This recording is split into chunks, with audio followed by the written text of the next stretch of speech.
Live from the 24-hour tracking center, this is a winter weather alert.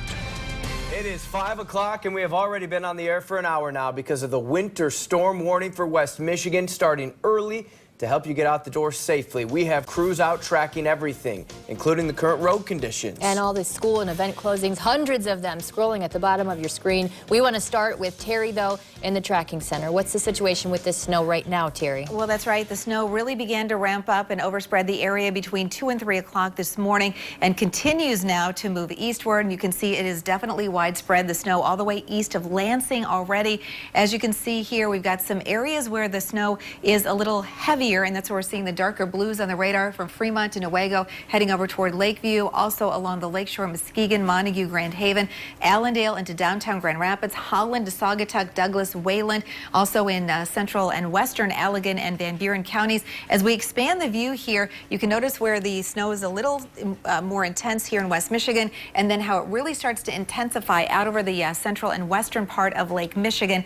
That bullseye of more intense snow is going to be really ramping up as it gets closer to us between about 6:30, 6:45 this morning. So once again, we will not see the snow from this system come to an end until at least mid to late afternoon at the soonest. That's why we've got that winter storm warning that is in effect for all of West Michigan through 7 o'clock this evening. Allegan, Van Buren, Kalamazoo counties, you're included in that through 7 o'clock tomorrow morning as the lake effect ramps up. Temps are in the single digits to around 10 degrees this morning, but wind chills are well below zero. Meteorologist Matt Kirkwood is looking at some of those snow totals we're expecting today.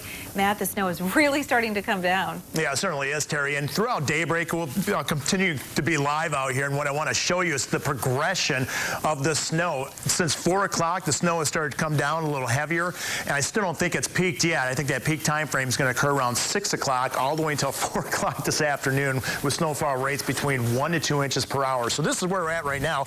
You can see we've had about 1/4 of an inch of snow so far, but that's certainly enough to make the sidewalks and also the roads quite slippery out there. And again, this is going to continue to pile up, making travel that much more difficult. How much snow are we looking at?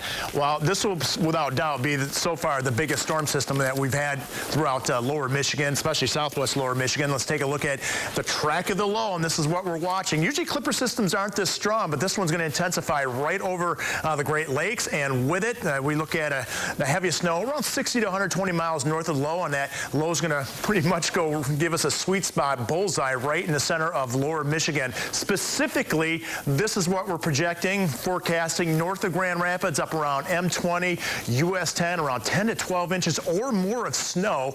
That would be Mecosta County, also towards Fremont, Newaygo County, White Cloud as well. The rest of us, 6 to 10 inches north of Kalamazoo. I'm thinking right now, Kalamazoo, we may have to push that 6 to 10 a little bit farther south. We'll have to keep a check on things. Upstream, we've been watching snow amounts. For instance, Janesville in Wisconsin, 4 inches so far. Rockford, Illinois, 4 to 5 inches of snow already this morning. They're recording close to near blizzard conditions right around the Milwaukee area on I-94. Speaking of roadways, our conditions will continue to deteriorate, and Tom's going to keep us updated all morning. Tom? That is absolutely right, Matt. The further we go into the morning, the worse the road conditions are going to be. So if you do have to make any sort of a commute today, the earlier you get out the door, excuse me, the better it is going to be for you. How are we doing out there right now? Take a look. We're already starting to pick up a lot of slow spots, particularly from the lakeshore over into the Grand Rapids area. So far this morning, Allegan County, Kalamazoo County, Van Buren counties, Calhoun counties, those have all been relatively okay as far as speeds go. But again, make sure you're giving yourself plenty of extra time as you head out the door, and make sure that you are leaving plenty of space between you and the other drivers. And remember that it is going to look better than what it actually is out there, and we are below that threshold where that salt is going to work, so it's going to make it extra slick out there. But we'll be here for you. I'll have another update for you in 15 minutes. Casey and Teresa. We'll be here. We'll be out on the roads. That's where Catherine Ducharme is, giving us a first-hand look of the current conditions. Yeah, she's been riding along with the photographer. It looks like you're stopped right now, Catherine. What's the situation where you are with the roads? On our way to the lakeshore, which is where, some of the worst road conditions will be. And what you're looking at right now, here we are stopped. We're on westbound 196 Business Loop, Zealand area. We're making our way to 31.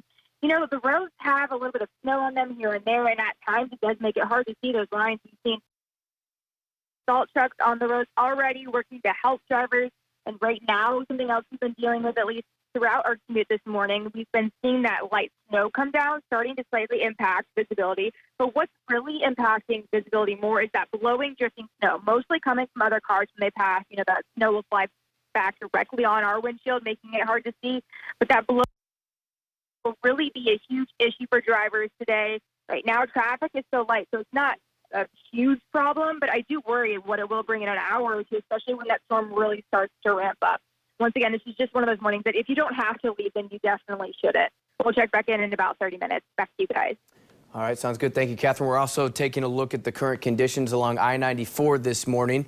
You can see a couple of cars there where you can make out the road. A little dark, but if you're living in that area, even though drivers won't see the highest snow totals in the I-94 corridor, we know it can become a mess very quickly. So we're going to be staked out there all morning long and make sure things are easy going for your morning commute. And if they're not, we'll let you know.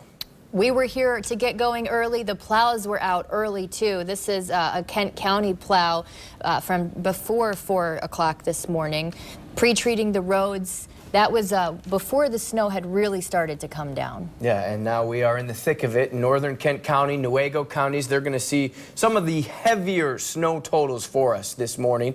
That's where 24-hour News 8's Evan Dean is live near Cedar Springs. Evan, what's the current conditions you see for us there? Casey and Teresa, good morning. If you take a look at the snow totals we're expecting, you look at the bullseye, the heaviest spot, 10 to 12 inches possible. We're right there. Cedar Springs, we're just west of Cedar Springs. 131 is behind us, and snow still just lightly falling. But Catherine mentioned it. If you can see it falling, for the most part, it hasn't been a gentle fall. It's side to side. We've got some cold and some wind that's going to be pushing this snow around and making it more difficult to drive in. And if the kids out with the snow day are trying to make a snowman, they're going to have to work a little bit harder because it's so cold. It's not that wet packing snow. It's more of that powdery, squeaky snow. I'll show you what I mean. You can just see it just breaks off in your hand. That's the kind of snow we're dealing with out here. Now, we do have a police scanner in our news van. We've been had that turned up throughout the morning, listing in to see if there's any issues. And so far, not many issues on the roads. Travel pretty low right now, but as the snow picks up and as more people get out and about, it'll be something we're monitoring closely. Back to you.